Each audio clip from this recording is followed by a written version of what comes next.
Hello and welcome to APAC Games Weekly episode 51.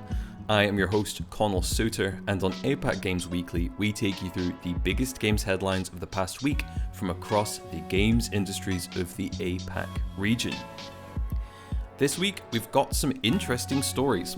We'll be talking about Rise of the Ronin not releasing in Korea, South Korea's major games companies seeing a strong future in China, and then Skull and Bones finally releasing, before finishing on a quick story about Kojima taking Phil Spencer to a Japanese purification ceremony. That'll be an interesting one. So, to kick us off, let's look at the interesting news around Rise of the Ronin. Team Ninja's Rise of the Ronin won't release in Korea, Sony confirms. So, this is a very interesting and, to me at least, very unique situation that is brewing, or you could say has completely brewed already, around Rise of the Ronin, the upcoming AAA title from Team Ninja that Sony are publishing. This week, Korean gamers noticed that Rise of the Ronin had been completely removed from the Korean PlayStation Store, and even the promotional materials, other than the trailer, were removed from the PlayStation Korea YouTube channel. Following this, gamers were losing their minds, wondering what was going on, and asked Sony to confirm, which they have. They confirmed that Rise of the Ronin will not be releasing in Korea, but that this isn't any form of cancellation. They never planned to officially release it in Korea in any capacity. Now, in the statement, Sony didn't confirm the exact reason why that's the case, but investigative gamers have put two and two together, noting some comments from the game director Fumihiko Yasuda in a behind-the-scenes video on Rise of the Ronin uploaded to the PlayStation YouTube channel. In that video, Yasuda visits the city of Hagi and the Shoka Sonjuku School, which was founded in the 19th century by Shoin Yoshida. Apologies if I'm pronouncing these names wrong. Yoshida was a very important figure and scholar during the Meiji Restoration. This was named so as it was the time when they believed in restoring the imperial rule of Japan. Now, anyone who knows anything about this will immediately know, oh, okay, I can see why Koreans are not going to be a big fan of this, but certainly it's a bit of a bonkers situation. So the reason this is so interesting, to those who don't know, is that imperial rule for Japan went on to include, and was a major part of it, was the occupation of Korea. It ended up being from 1910 to 1945, so over 30 years of occupation, and anyone who's read about it knows that even for the time it was regarded as an extremely brutal occupation. There's actually even a word for it, which is Saikanron in Japanese and Jonghanrok in Korean. Again, apologies if I'm mispronouncing these. When it was revealed that this character was included in the game, along with one of his students, Kogoro Katsura, Korean fans criticized the decision online. Seemingly though, this online reaction from fans wasn't the issue. As I said, Sony confirmed they never intended to release it. Why they released promotional materials in Korea and on the store itself certainly begs the question of corporate mess up, or is this a bit of a backtracking to say they never intended it? Hard to say. It's a really fascinating situation, particularly to someone from the West, as I really cannot think of anything exactly like this happening before. It certainly begs the question of why make a game that includes a real person who is so controversial that it would stop you releasing a game in an entire country? It'll be really interesting to see if the game ever sees a public release in Korea, or if Sony face any backlash from the strange situation that they've put Korean gamers in. It's a real shame for Korean gamers that they're not going to get a chance to play the game, and it'll be very interesting to see if this changes anything about the way that we see certain characters being approached from different countries, or more likely, it's just a bit of a blip, and it'll probably be a pretty unique situation that we'll talk about for a few more years. South Korean companies see a bright future in China following increased licenses. So a few reports from South Korea are suggesting that there is now an even greater focus on China among Korean major games developers than they had previously.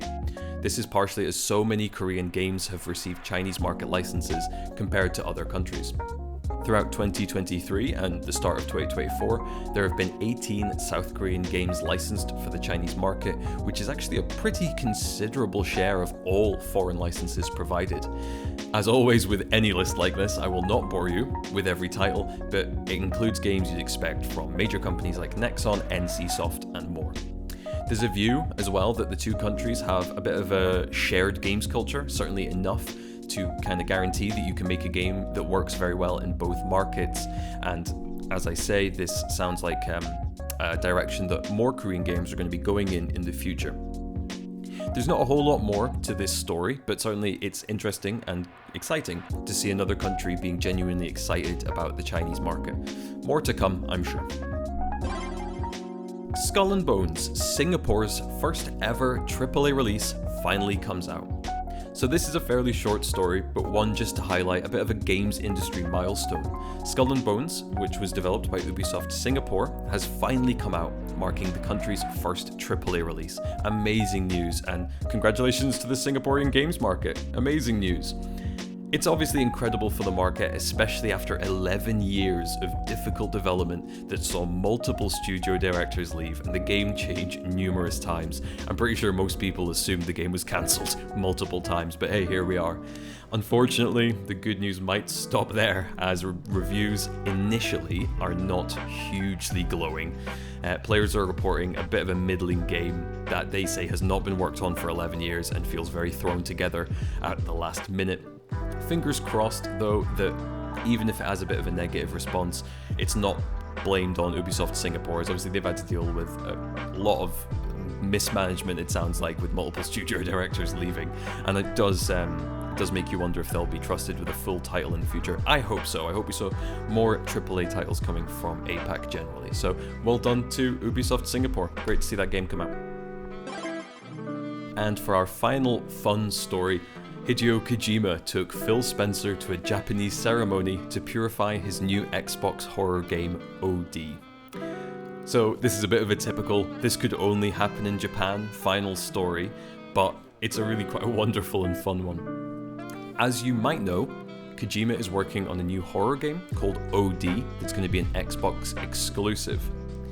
It sounds like Hideo didn't want to take any chances with the release to this, so he took Phil Spencer and a bunch of other Microsoft employees to a traditional purification ceremony in Japan. Kojima had a video talking about the game and what's going on with it, and in that video, he showed a picture of him with Phil Spencer as well as Xbox President Sarah Bond, and explained that because of the nature of OD being a horror game, and certainly quite a weird one from what we know, he thought he should join them at an Oharai purification ceremony to cleanse the game and keep away evil spirits. Sounds like it would be a bit of a bad horror game if there's no evil spirits in it, but, we'll see. Kojima said, quote, "You know how before making horror movies or dramas, people go to a shrine for Oharai? Well, this is a scary game, so we did the Oharai ceremony with Microsoft." End quote. So just to explain as well, for a little bit of additional context, that ceremony is traditionally held biannually and is used to purify a large group of people for whatever reason they choose and to protect them from spirits generally. I guess this is probably the first time though that it's happened to a video game, so pretty fun news. And that was our final story for this week's edition of APAC Games Weekly. Thank you so much for tuning in to episode 51, and I hope you found these stories interesting.